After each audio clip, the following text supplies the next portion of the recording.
लेकिन एक चीज है कि वो शख्स जो है ना आपसे राब्ता जरूर करेगा। वो शख्स एक ना एक दिन जब आप मुकम्मल तौर पर खामोश हो जाते हैं, एक ना एक दिन वो आपसे बात जरूर करेगा। तो इसमें ड्यूरेशन में फर्क आ सकता है जी। अस्सलाम वालेकुम। अच्छा, अगर आपने अपने एक्स के ऊपर नो कांटेक्ट रूल को प्रॉपरली अप्लाई किया था और साथ में इसको कवर भी किया था, मतलब कोई ऐसा शख्स था कि जिसको आपके होने या ना होने से कोई फर्क नहीं पड़ रहा था, या तो वो किसी और शख्स की वजह से आपको छोड़ रहा था, या आपने दिलचस्पी खत्म कर चुका था और आपने इस सिचुएशन में नो कांटेक्ट रूल को प्रॉपरली अप्लाई किया हो, और दूसरी तरफ से ये हो रहा हो कि आपको ये लग रहा हो कि दूसरी तरफ से भी नो कांटेक्ट रूल अप्लाइड है, मतलब वो शख्स भी वापस नहीं आ रहा। अब आप तो खामोश हैं लेकिन वो शख्स भी खामोश है, वो दोबारा आपकी तरफ पलटा नहीं है। तो इस सिचुएशन में आपको क्या करना चाहिए? और बेसिकली ऐसा क्यों हो रहा है कि अगर आप एक लंबा अरसा गुजार रहे हैं, मैं आपको बता चुका हूं कि अगर 1 से 2 महीना हो चुका है और उस शख्स की तरफ से कोई मैसेज, कोई रिस्पांस आपको नहीं मिला है आफ्टर नो कांटेक्ट रूल, तो क्या ये वर्कर है? और इसके साथ ये देखेंगे कि आपको फिर इस सिचुएशन में क्या करना चाहिए और वो शख्स बेसिकली क्या चाह रहा है। देखें, सबसे पहले याद रखें कि अगर आपने इस किस्म के इंसान की बहुत ज्यादा बैगिंग की हो और हमेशा रिश्ते में आप ही उसे मनाते रहे हो, तो इस किस्म के लोग जो है ना, इनके अंदर अना आ जाती है, अक्कड़ आ जाती है कि यार मैं इस शख्स के पास क्यों जाऊं। मतलब ये लोग जो है ना, ये आपको नीचा समझते हैं। इस किस्म के लोग कि जिनसे आप हमेशा बैगिंग करें, जिनको आप खुद जाके मनाएं, जिनको आपने बेसिकली सर पे बिठा के रखा होता है, तो इस किस्म के लोग कभी भी वापस नहीं आते। अच्छा, ये दिल में चाह रहे होते हैं कि किसी भी तरीके से रिटर्न हो, राब्ता हो जाए। तो मैंने इसके साइंस भी बताए थे कि ये किस तरीके से राब्ता चाहते हैं। लेकिन इस किस्म के लोग याद रखें कि ये खुद से कभी बहुत कम, ये आपको साइंस दे सकते हैं कि जी आपकी जिंदगी में वापस आ रहे हैं, लेकिन ये खुद से कभी भी आपको मैसेज नहीं करेंगे। और ये तो हो गई फर्स्ट सिचुएशन कि इस किस्म के लोगों के लिए स्पेशली ये। अब सेकंड सिचुएशन ये है कि अगर कोई इंसान एक लंबे अरसे गुजरने के बाद भी आपसे कांटेक्ट नहीं कर रहा, तो इसका प्रोबेबली ये भी मतलब हो सकता है कि वो जो है ना मूव ऑन कर रहा हो, वो किसी और इंसान के पास हो। तो इस सिचुएशन में याद रखें कि आप अगर जाते भी हैं या आप नहीं जाते, तो इसका आपको कोई भी रिजल्ट नहीं मिलेगा। याद रखें कि नो कांटेक्ट रूल उस सिचुएशन में वर्क नहीं करता कि अगर आपका पार्टनर किसी थर्ड पर्सन के पास चला गया हो, उसकी इंटरेस्ट उधर हो और उसके जाने से पहले भी वो आपके आप में दिलचस्पी खत्म कर चुका हो, तो इसका आपको कोई रिजल्ट नहीं मिलेगा। लेकिन हाँ, पॉजिटिविटी है नो कांटेक्ट रूल में कि आप जो है ना डिप्रेशन से बच जाते हैं, आप उसे चेक नहीं करते हैं, आप उसका वेट नहीं करते हैं, आप उसके हाथों जलील नहीं होते हैं। तो ये काफी सारी पॉजिटिव चीजें होती हैं।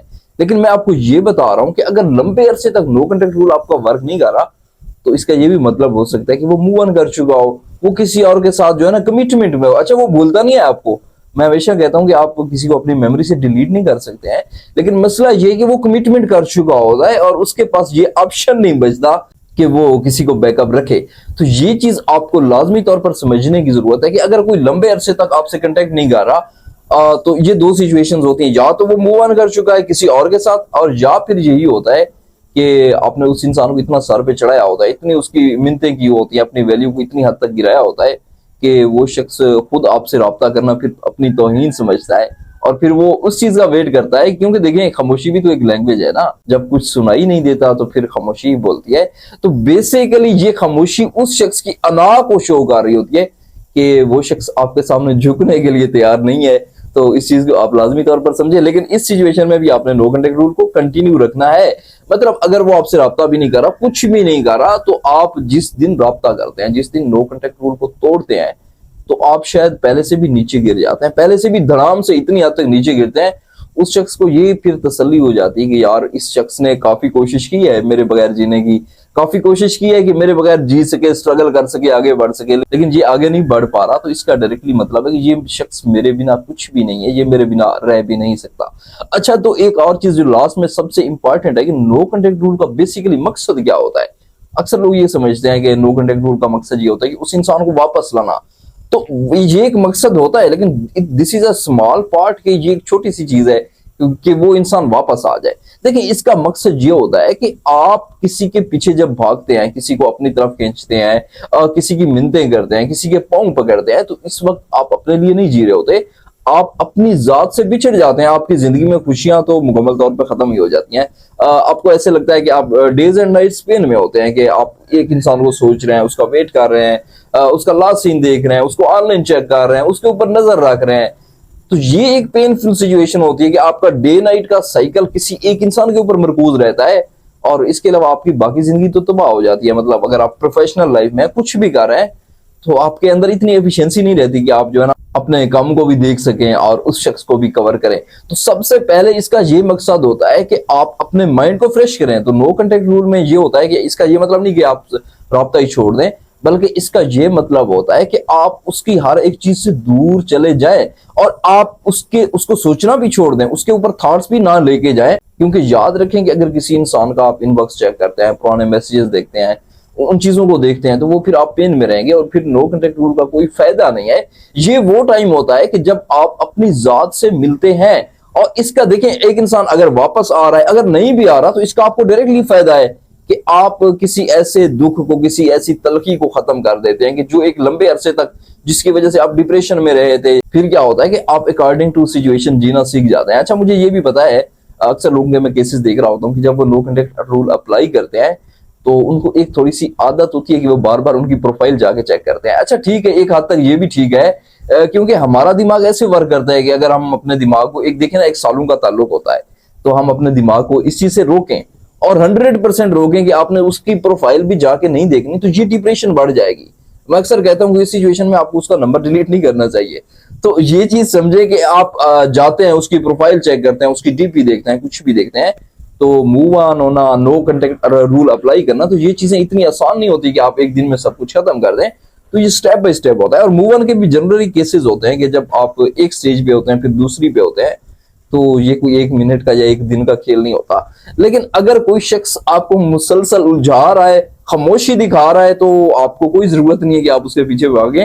अपनी जिंदगी को रिफ्रेश करें। और नो कांटेक्ट रूल का ये होता है कि आप 2 महीने गुजार लेते हैं, आपको फिर पता भी चल जाता है कि यार मैं इस शख्स के बगैर जी सकता हूँ, मैं अपनी जिंदगी को एंजॉय कर सकता हूँ। तो इसके साथ क्या होता है, आप रिफ्रेश हो जाते हैं। मतलब ऐसा होता है कि अगर सपोज करें आप किसी और रिलेशनशिप में जाना चाहते हैं, तो फिर आप कुछ ना कुछ हद तक टर्न हो सकते हैं। अक्सर लोगों की ये भी एक बड़ी मिस्टेक होती है कि वो फौरन रीबाउंड रिलेशनशिप में चले जाते हैं। मतलब अगर आपको एक इंसान ने आज रात छोड़ा है, तो दूसरा इंसान क्या करता है कि आप अगली रात किसी और इंसान से बातें करना शुरू कर दें।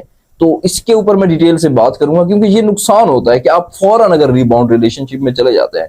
वो मेरा तो एक दोस्त कहता था कि अगर कोई लड़की छोड़ जाए, वो लड़की का बोलता था, जाहिर लड़का था, वो कहता था कि अगर कोई लड़की छोड़ जाए तो उसके ऊपर एक और लड़की को रख के ऊपर पट्टी बांध दे। लेकिन ये कंसेप्ट गलत है बेसिकली, क्योंकि जब आप एक इंसान के साथ सालों से इन्वॉल्व होते हैं, तो उसकी रिप्लेसमेंट फिर आसान नहीं होती कि आप जो है ना उसको उठा के किसी और को ले आए। हाँ, जब आप नो कांटेक्ट रूल अप्लाई करते हैं, जब आप एक लंबे अरसे तक अपने साथ रहना सीखते हैं, अपने आप से मिलते हैं, जिंदगी को एंजॉय करते हैं, तो फिर क्या होता है कि इस सिचुएशन में आपका माइंड कुछ ना कुछ हद तक रेडी होता है कि आप किसी और की तरफ चले जाएं, जहां पे आपको लगे कि आपका एक्स अब वापस नहीं आ रहा। हाँ, एक चीज याद रखें, मैं लास्ट में कहता चलूं कि जब भी कोई शख्स आपको छोड़ता है और वहां पे आप नो कांटेक्ट रूल अप्लाई करते हैं, तो आना या ना आना ये तो सिचुएशन के ऊपर डिपेंड करता है। अगर वो, मैं अक्सर कहता हूं कि अगर वो थर्ड पर्सन के पास चला गया है, वहां उनकी कनेक्शन डीप हो गया, तो इसके कम चांसेस होते हैं कि वो दोबारा आपकी तरफ वापस आए, आपके साथ वही सिलसिला बरकरार रखे। लेकिन एक चीज है कि वो शख्स जो है ना आपसे राब्ता जरूर करेगा।